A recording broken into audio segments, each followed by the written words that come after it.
त्रिपुरामध्ये 828 cases HIV सापडल्या आणि त्याच्यापैकी 47ची डेथ झाली आणि हे 828 पैकी 828 स्टुडंट्स होते आणि असं सांगितलं जातंय की त्यांना हे जे HIVचं इन्फेक्शन आहे ते ड्रग्स म्हणजे ड्रग्सची सिरिंज एकच ड्रग्सची सिरिंज यूज केल्यामुळं झालेलं आहे।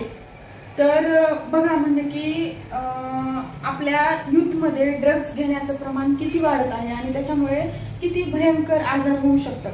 तर हे जे HIV नेमका काय आहे, तो कसा पसरतो, त्याच्यानंतर त्याचे कारण काय काय आहेत, त्याच्याने अजून कोणकोणते इन्फेक्शन्स होतात, तर हे आपण बघणार आहोत। तर सगळ्यात पहिल्यांदा HIV म्हणजे ह्यूमन इम्युनोडेफिशियन्सी व्हायरस। तर हा जो HIV आहे, HIV व्हायरसची लागण झाल्याच्या नंतर 10 ते 11 वर्षांनंतर त्या पर्सनला एड्स ॲक्वायर्ड इम्युनोडेफिशियन्सी सिंड्रोम हा एड्स नावाचा डिसीज होतो। तर ह्या एड्समध्ये ॲक्वायर्ड इम्युनोडेफिशियन्सी सिंड्रोम म्हणजे की आपल्या शरीराची जी इम्युनिटी आहे तीच खूप जास्त कमी व्हायला लागते आणि इम्युनिटी कमी झाल्याच्या नंतर आपल्याला काही इन्फेक्शन्स होतात आणि त्याच्यामुळे त्या पर्सनची डेथ होते आणि ह्याच्यावर कुठलंही अजून तरी इफेक्टिव्ह ट्रीटमेंट नाहीये ज्याने की पूर्णपणे बरा होईल। त्याच्यामुळे हा आजार खूप जास्त घातक आहे हा एड्स। तर आता आपण त्याची कारणं बघू। एड्स म्हणजे HIV कशामुळे होतो, तर इन्फेक्टेड इंजेक्शन सिरीज म्हणजे एकच समजा एखाद्या व्यक्तीला आपण इंजेक्शन दिलं आणि त्याचीच परत ती जर सिरिंज आपण जर यूज केली तरी पण एड्स होतो। त्याच्यानंतर की ड्रग्स आता ड्रगची सिरिंज यूज केल्यामुळे एकच सिरिंज इंजेक्शनची ड्रग्स घेण्यासाठी एकापेक्षा जास्त लोक किंवा स्टुडंट्स यूज करत होते, त्याच्यामुळे त्यांना HIVचं इन्फेक्शन झालं। त्याच्यानंतर अजून हा सेक्शुअली ट्रान्समिटेड डिसीज आहे म्हणजे ज्या व्यक्तीला HIV झालेला आहे त्याच्यासोबत जर सेक्शुअल कॉन्टॅक्ट आला ज्या व्यक्तीला नाही आहे त्याचा, तर त्याला पण HIV होऊ शकतो आणि त्याच्यानंतर त्याचं रूपांतर एड्समध्ये होतं। त्याच्यानंतर फ्रॉम मदर टू चाइल्ड जर एखादी लेडीज प्रेग्नेंट असेल आणि ती HIV पॉझिटिव्ह असेल तर तिच्या चाइल्डला पण HIV होण्याचे चान्सेस असतात किंवा HIV होऊ शकतो।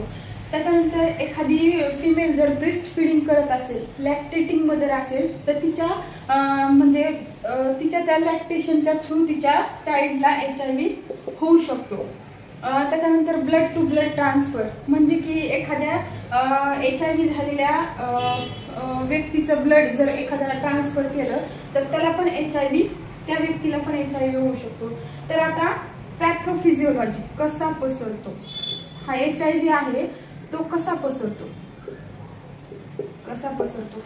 तर आपल्या शरीराची जी इम्युन सिस्टीम आहे त्याच्यामध्ये वेगवेगळ्या WBC आहेत जसं की बेसोफिल्स, न्यूट्रोफिल्स, इओसिनोफिल्स, लिम्फोसाइट्स आणि न्यूरोसाइट्स। तर त्याच्यात सगळ्यात इम्पॉर्टंट आहेत लिम्फोसाइट्स, त्याच्यामध्ये T आणि B लिम्फोसाइट्स आहेत। तर ह्या T लिम्फोसाइट्सला हेल्पर T सेल्स सुद्धा म्हटलं जातं आणि हे जे हेल्पर T सेल्स आहेत ते काय करतात, आपल्या शरीरामध्ये एखादा फॉरेन बॅक्टेरिया ज्याच्यामुळे आपल्याला आजार होऊ शकतो ते जर आपल्या शरीरात एंटर झाला तर आपल्या पूर्ण बाकीच्या WBCला ते काय करतात, अलर्ट करतात आणि त्याच्या विरोधात अँटीबॉडीज तयार करतात, अँटीबॉडीज क्रिएट करतात आणि त्याच्यामुळे ते जे बॅक्टेरिया वगैरे आहे त्याला ते किल करू शकतात। पण हा जो HIV व्हायरस आहे तो काय करतो, ह्या ज्या हेल्पर T सेल्स आहेत त्यांनाच डॅमेज करायला सुरुवात करतो म्हणजे त्यांची संख्या हळूहळू आपल्या शरीरातील कमी होते आणि त्याच्यामुळे अँटीबॉडीज पण तयार होत नाहीत आणि त्याच्यामुळे आपली इम्युन सिस्टीम जी आहे ती वीक व्हायला लागते आणि त्याच्यामुळे त्याचं रूपांतर एड्समध्ये होतं। आणि ह्याच WBC म्हणजे ही आपली इम्युन सिस्टीम आहे, हेल्पर T सेल्स आहेत, त्या व्यवस्थित काम न करू शकल्यामुळे पुढे आपल्याला अपॉर्च्युनिस्टिक म्हणजे की इन्फेक्शन्स होऊ शकतात म्हणजे की T लिम्फोसाइट्स व्यवस्थित काम करत नाहीत म्हणून त्या गोष्टीचा फायदा घेऊन दुसरे जे बॅक्टेरिया आहेत ते आपल्या शरीरात एंट्री करतात आणि त्याच्यामुळे जे होणारे इन्फेक्शन्स आहेत त्याला आपण अपॉर्च्युनिस्टिक इन्फेक्शन्स म्हणतो। तर ते कोणकोणते असू शकतात, तर मिनिंजायटिस म्हणजे की आपल्या ब्रेनचं जे कव्हरिंग आहे तर त्यांचं इन्फ्लामेशन, तिथं इन्फेक्शन किंवा इन्फ्लामेशन होईल तर त्याला मिनिंजायटिस म्हणतात। त्याच्यानंतर इन्सेफेलायटिस, आपल्या ब्रेनचं ओव्हरऑल इन्फ्लामेशन जर झालं तर त्याला आपण इन्सेफेलायटिस म्हणतो, म्हणजे बघा किती भयानक भयानक आजार ह्या HIV मुळे होऊ शकतात. त्याच्यानंतर TB, ट्युबरक्युलोसिस, हा आपल्या रेस्पिरेटरी सिस्टीमचा डिसीज आहे. त्याच्यानंतर क्रोनिक डायरिया, जर एखाद्याला HIV इन्फेक्शन झालं असेल तर त्याचं 5 ते 6 महिन्यात 10 ते 15 किलो वजन कमी होतं. तर ते का होतं? कारण त्याचं शरीर आहे का ते फूड व्यवस्थित डायजेस्ट करू शकत नाही आणि त्याच्यामुळे त्या व्यक्तीला क्रोनिक डायरिया म्हणजे सतत डायरिया होत असतो त्या व्यक्तीला. तर आता ह्या HIV साठी कुठली ट्रीटमेंट आहे का? तर जे सरकारी हॉस्पिटल्स आहेत, आपल्या गव्हर्नमेंट हॉस्पिटल्स आहेत आपल्या देशामध्ये, तर गव्हर्नमेंट हॉस्पिटलमध्ये ART नावाची अँटी रेट्रोव्हायरस थेरपी म्हणून एक ट्रीटमेंट आहे. तर त्या ज्या व्यक्तीला HIV झालेला आहे त्यांनी सरकारी हॉस्पिटलमध्ये त्यांच्यासाठी ART नावाची थेरपी अवेलेबल आहे. त्यांनी हा डिसीज आपण मॅनेज करू शकतो आणि जर लवकरात लवकर जर डिटेक्ट केला तर आपण म्हणजे पेशंटला खूप वर्ष जगवू शकतो. त्याच्यानंतर हार्ट म्हणून एक थेरपी आहे.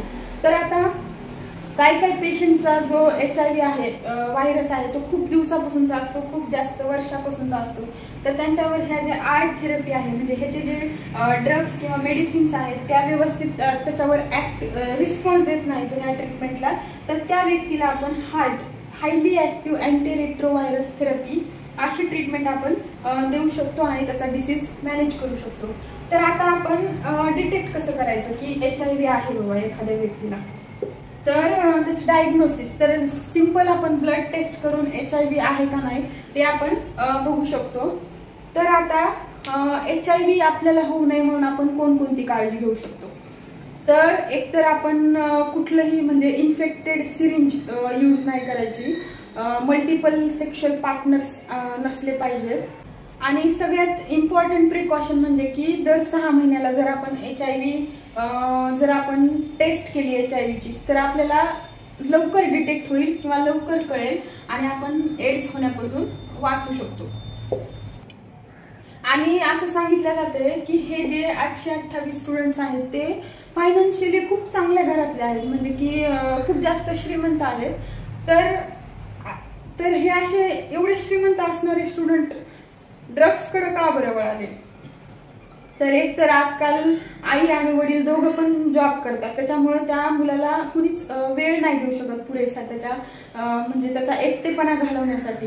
तर त्याच्यामुळे तो अशा चुकीच्या किंवा वाईट संगतीमध्ये पडू शकतो. तर काम तर इम्पॉर्टंट आहेच, पण त्याच्याबरोबर जर तुम्ही थोडा वेळ आपल्या मुलाकडे किंवा मुलीकडे जर लक्ष दिलं, त्यांना विचारलं, त्यांना डिप्रेशनमध्ये न जाऊ देण्यासाठी काही उपाययोजना जर केल्या, त्यांच्यासोबत बोललात, ट्रिपला गेलात, त्याच्यानंतर त्यांच्या मनात नेमकं काय आहे ते जर आपण जाणून घेतलं तर ड्रग्सच्या संगतीला म्हणजे जे यंग स्टुडंट्स आहेत ते लागणारच नाहीत, कारण ते जे प्रेमाचं वातावरण आहे त्यांना आपल्या घरीच मिळेल आणि तसं आपण HIV जास्तीत जास्त टाळू शकतो.